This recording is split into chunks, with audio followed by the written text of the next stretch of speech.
किसी बंदे का वजन बढ़न लग जाता है उस तो बाद 10 बीमारियां वो आउण लग जाती। तो हमेशा आप डॉक्टर को जाते हैं, डॉक्टर कहते हैं कि सैर करो, वजन घटाओ, कभी प्रॉब्लम ठीक होगी। पर वजन कितों वधदा है, ये तीन मेन चीज़ां ने जिहड़ियां असीं खाणियां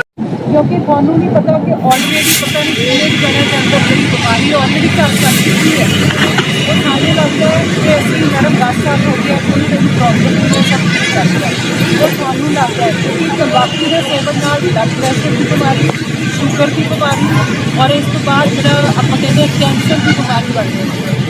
और यदा कोई अज तक किसी को कोई फायदा नहीं होया। तुसीं सगों दूसरे लोगों का भी नुकसान करते जो कोई बंदा रेहड़ी पर खड़ के सिगरेट लाता है वो जोड़े कस्टमर आते हैं उसका जोड़ा धुआं है वो थोड़े भी अंदर जा रहे हैं और जो आस पास के लोग हैं जिन्होंने असीं बोलते हैं कि एक्टिव के पैसिव स्मोकर। एक्टिव स्मोकर वो होंगे जो बंदा खुद सिगरेट लाता है, पैसिव स्मोकर वो होंगे जो उसके आस पास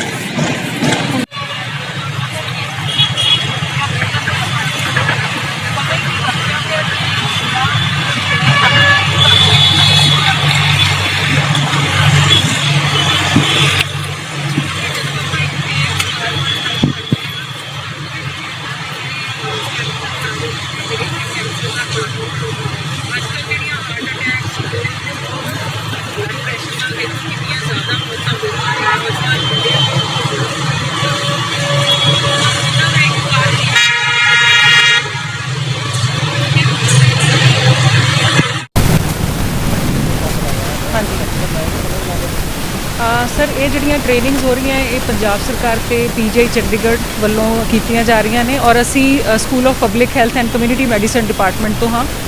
ये जिहड़ा प्रोजैक्ट है जी पिछले साल का चल रहा ऑल ओवर पंजाब ते बट हुण असी साडी टीम है जिहड़ी पटियाला कॉरपोरेशन दे विच दिसंबर तो असी स्टार्ट किया है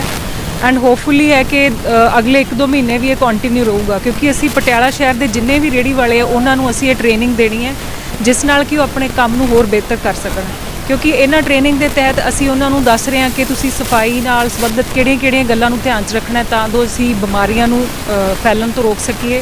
और इस तो इलावा सरकार ने कुछ वित्ती सहायतावां जिहड़ियां इन्हां नूं दित्तियां ने एक लोन की स्कीम है 1-2 इंश्योरेंस दीयां स्कीम्स ने जिहड़ियां कि स्पैसीफिकली रेहड़ी वालियां वास्ते है ਉਹਦੇ बारे भी इन्हां नूं साडे जिहड़े बैंक तो ऑफिशियल है वो जानकारी दिंदे है और इस तो बिना इहदे विच जिहड़ियां कि स्ट्रीट वैंडिंग लॉज बनाए गए ने वो भी साडी टीम वालों इन्हां नूं दस्सिया जांदा है और आपां देखते हैं कि जिहड़े स्ट्रीट वैंडर्स है जी उन्हां नूं तंबाकू या बीड़ी सिगरेट समोकिंग की जिहड़ी कईयां नूं आदत हुंदी है तो असी उन्होंने इस बारे भी जानकारी दिंदे हैं कि जे तुसी काम के दौरान इन्हां चीज़ों की वरतों करते हो तो किस तरह तुसी अपनी ते जिहड़े तुहाडे कस्टमर है उन्हां दी सेहत नाल मतलब असी कुछ मतलब ये चीज़ां कर रहे हैं जिहड़ियां कि सानूं नहीं करनियां चाहीदियां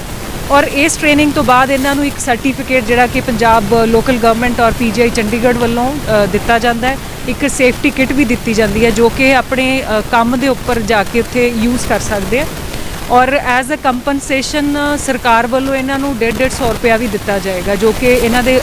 अकाउंट्स दे विच ट्रांसफर किए जाएंगे क्योंकि ये लोगों ने जिहड़ा अपना मतलब काम छड्ड के इस ट्रेनिंग नूं अटेंड करन लई आए है सो इस गल का भी जिहड़ा ध्यान है सरकार वालों रखा गया जी।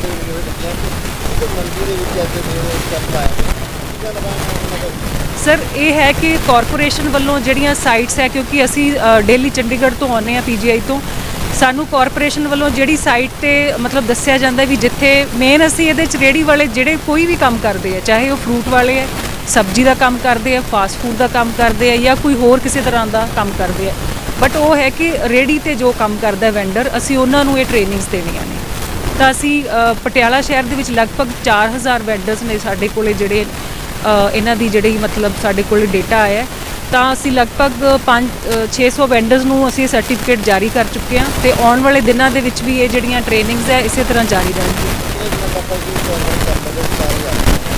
सर साडा टारगेट है कि फैबररी तक के कंप्लीट हो जाना क्योंकि हर रोज़ साडे कोले 50 तो 60 लोग जिहड़े कई बार 100 तो ज़्यादा भी साडे कोले इकट्ठ हो जाता है तो साडा है कि जदों साडा टारगेट कंप्लीट हो गया फिर साडा खत्म हो जाना है पटियाला शहर जी। Thank you. सत श्री अकाल जी, मेरा नाम बिकर सिंह सरोआ है। मैं स्टेट बैंक ऑफ इंडिया तो एज फाइनैंशियल लिटरेसी काउंसलर मैं इत्थे कैंप दे विच हाज़र होया। मैं ਇਹਦੇ ਵਿੱਚ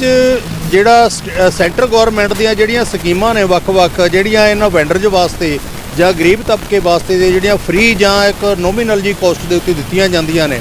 ਜਿਹੜੀਆਂ ਕਿ ਸੋਸ਼ਲ ਸਿਕਿਉਰਿਟੀ ਸਕੀਮਾਂ ਦੇ ਨਾਲ ਜਾਂਦੀਆਂ ਨੇ, ਸਮਾਜਿਕ ਸੁਰੱਖਿਆ ਸਕੀਮਾਂ,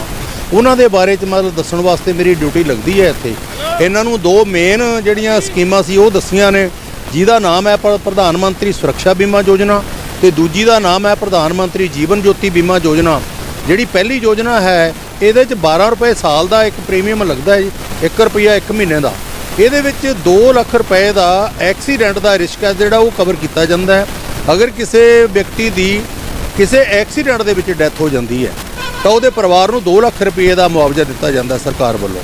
ਇਸੇ ਤਰ੍ਹਾਂ ਹੀ ਜਿਹੜੀ 330 ਵਾਲੀ ਸਕੀਮ ਹੈ ਉਹਦੇ ਵਿੱਚ ਉਹਦਾ ਨਾਮ ਹੈ ਪ੍ਰਧਾਨ ਮੰਤਰੀ ਜੀਵਨ ਜੋਤੀ ਬੀਮਾ ਯੋਜਨਾ। ਉਹਦੇ 'ਚ ਜਿਹੜਾ ਪ੍ਰੀਮੀਅਮ ਹੈ ਉਹ 330 ਰੁਪਏ ਸਾਲ ਦੇ ਲੱਗਦੇ ਆ,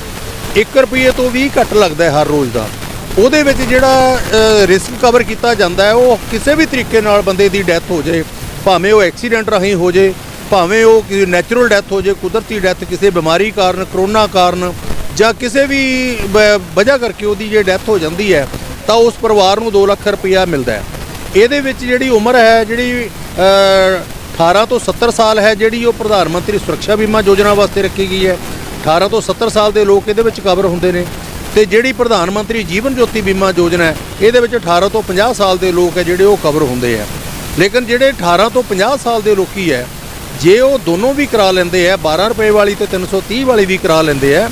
ਅਗਰ ਉਸ ਬੰਦੇ ਦੀ ਕਿਸੇ ਐਕਸੀਡੈਂਟ 'ਚ ਡੈਥ ਹੋ ਜਾਂਦੀ ਹੈ, ਕੋਈ ਦੁਰਘਟਨਾ ਦੇ ਵਿੱਚ ਉਹਦੀ ਮੌਤ ਹੋ ਜਾਂਦੀ ਹੈ ਤਾਂ ਉਸ ਨੂੰ 2 ਨਹੀਂ ਉਸ ਨੂੰ 4 ਲੱਖ ਰੁਪਇਆ ਮਿਲਦਾ ਹੈ, ਜਿਹੜੀ ਕਿ ਇੱਕ ਗਰੀਬ ਪਰਿਵਾਰ ਵਾਸਤੇ ਉਹੋ ਜਿਹੇ ਸਮੇਂ ਦੇ ਉੱਤੇ ਬਹੁਤ ਵੱਡੀ ਸਹਾਇਤਾ ਹੁੰਦੀ ਹੈ।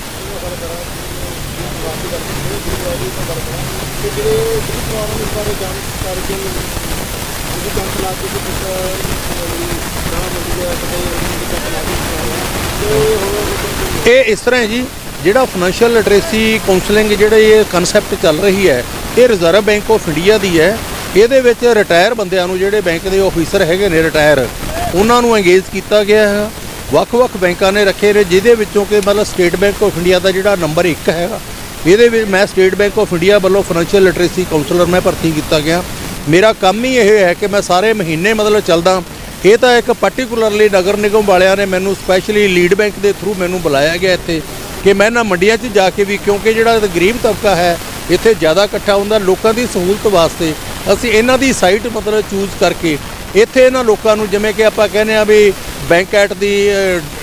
ਡੋਰ ਸਟੈਪ, ਉਸ ਤਰ੍ਹਾਂ ਜਾ ਕੇ ਅਸੀਂ ਵੱਖ-ਵੱਖ ਪੁਆਇੰਟਾਂ ਤੇ ਜਾ ਕੇ ਅਸੀਂ ਲੋਕਾਂ ਨੂੰ ਦੱਸਦੇ ਹਾਂ ਬਾਈ ਵੇ ਆਫ ਆਰਗੇਨਾਈਜ਼ਿੰਗ ਕੈਂਪਸ।